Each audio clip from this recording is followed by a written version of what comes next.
In the beginning, God created the heavens and the earth. The earth was a formless void, and darkness covered the face of the deep, while a wind of God swept over the face of the waters. Then God spoke out of the darkness, and there was light. Today is a new beginning for us. It's the start of a new church year, and as we wait for this new beginning, this new life to come, we wait for the light to come into the darkness. In Advent, we are reminded that we wait not just to gain in glory. And yet, when we hear the sounds through our gospel of his coming again in glory, it can sound a little bit frightening at times. Especially when we hear Jesus proclaiming, there will be signs in the sun, the moon, and the stars, and on earth distress among the nations, confused by the roaring of the seas and the waves. This will be a time of darkness and of stormy seas. This passage which we heard read today from Luke is often called the Little Apocalypse, and it speaks of a time of chaos and fear.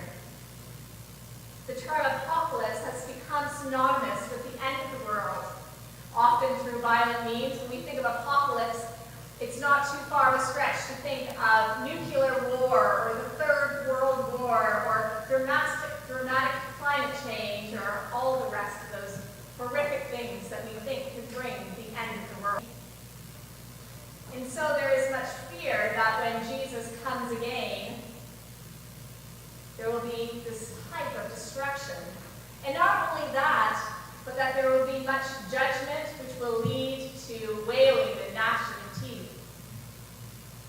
And yet, if we look to what this word apocalypse means, we will see that the root of the word is not destruction and chaos. In fact, it is quite the opposite. The root of apocalypse is revelation, and specifically the revelation of God.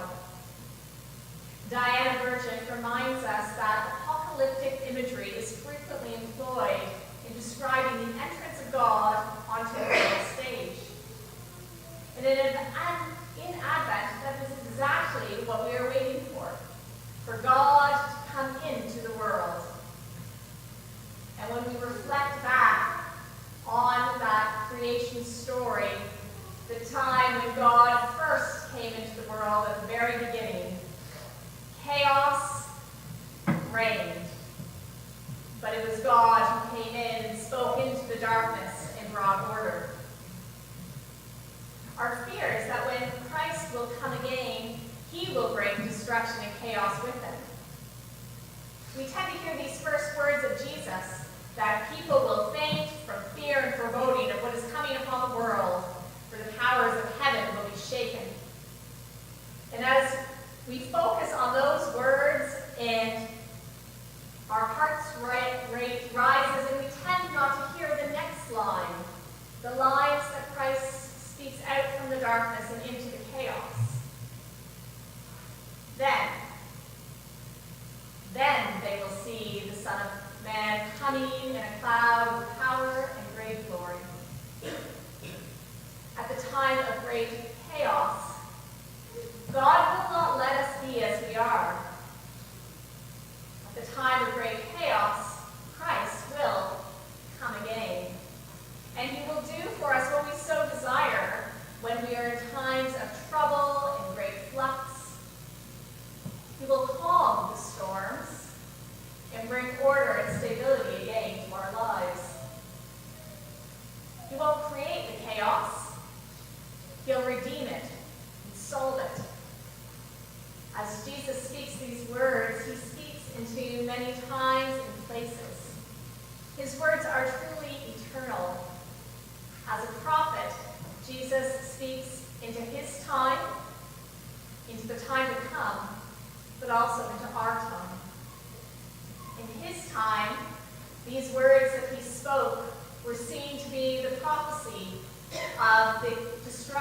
of the temple in Jerusalem.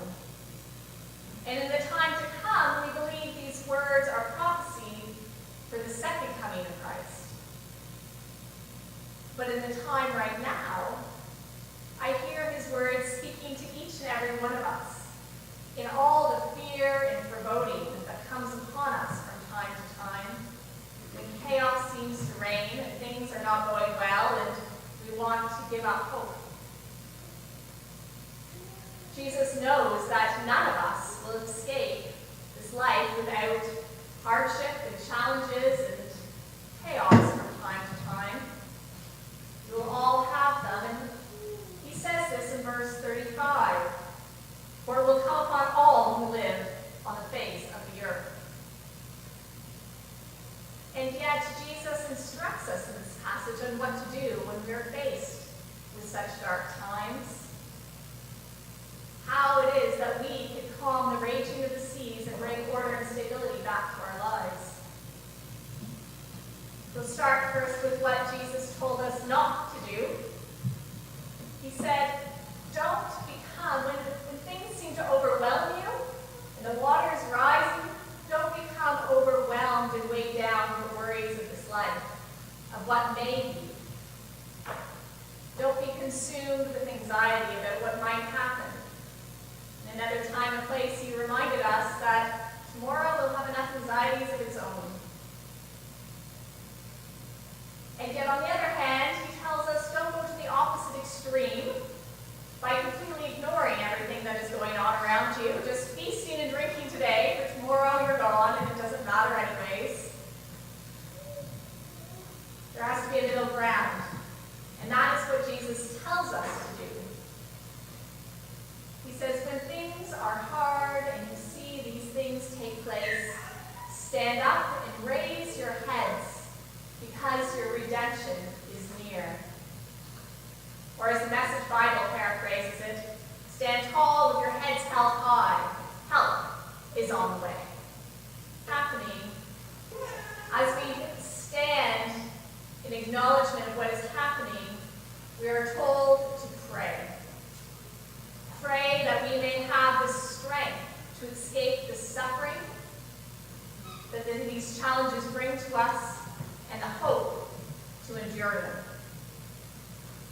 And so it's not heads down in fear and worry, nor is it just looking out and making do with what you have today and not paying any attention to tomorrow. Rather, it's looking up to God that we are called to.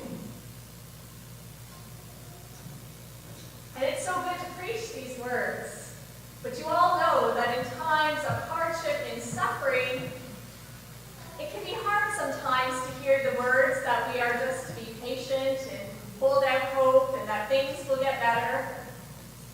It can seem sometimes too simplistic. And in the midst of disaster and chaos for the people of Israel, we hear the prophets from old speaking. We hear them speaking in a context where their entire nation has been dismantled, it has been taken over, their city has been burned, their rulers taken away in captivity, farmlands stolen, they have nothing left. And yet in the face of this hopelessness, Jeremiah prophesies, the days are surely coming, says the Lord, when I will fulfill the promises I made to the house of Israel and the house of Judah. In those days and at that time, I will cause a righteous branch to spring up for David. And this passage is very similar to a prophecy we hear in the book of Isaiah. As Isaiah writes, and there shall come forth a rod. When the nation of Israel was shattered and cut down and left for dead, these prophets spoke out words of hope and a new life that would come from the chaos, of a new king who would come to rule God's people with mercy and justice. It was hard for the people to hear, but the images that they used were rooted in our natural world. They were signs and symbols that people could have seen and recognized. Of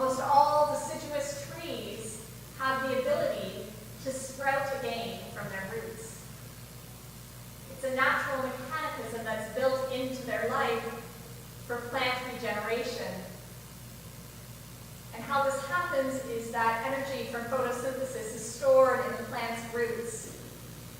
Deep down underground, where you cannot see it, but when it's needed, the roots are able to harness that energy and to bring forth new life. And this is important for when forests get destroyed by fire, that new life could come from the roots. Or as simple as when a tree is there and an animal comes and breaks off its branches to eat, it could re-sprout a new branch. We won't ever see the roots of trees underneath the surface, but they're there, hiding in the darkness, just as they always are, just as God was there in the darkness in the beginning, before we could see him.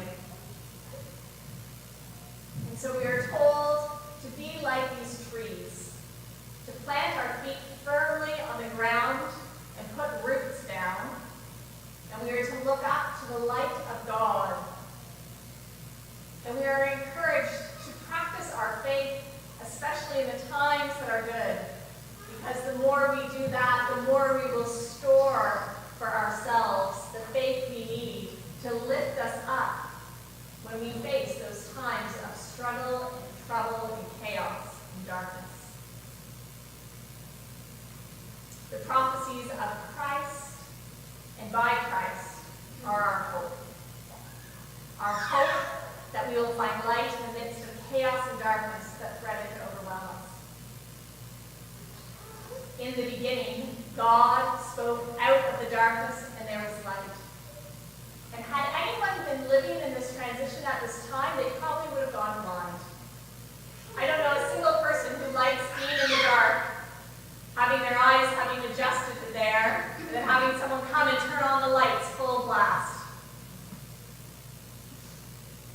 And so in this time of Advent, as we prepare for Christ's coming and Christ's coming again, we start off slowly with light, lighting one candle this week, 2 the next, 3 the next, 4, and then until finally we have all 5 lit, and on Christmas Eve we have our own candles and our own light, welcoming